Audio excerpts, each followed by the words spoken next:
anyone doesn't know that I'm actually a swimmer, and I'll show you a video. It's about me and my friend Clarence doing a swimming race underwater, and whoever gets to the finish line first wins. So I'll show you right now. Wait. Landscape? Ganto?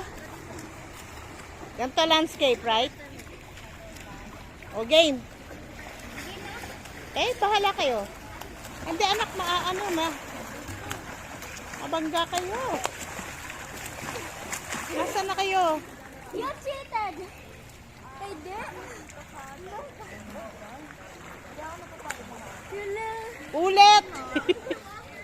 So yeah, that's it. Probably. I hope you guys know that I'm a swimmer now. So, see ya!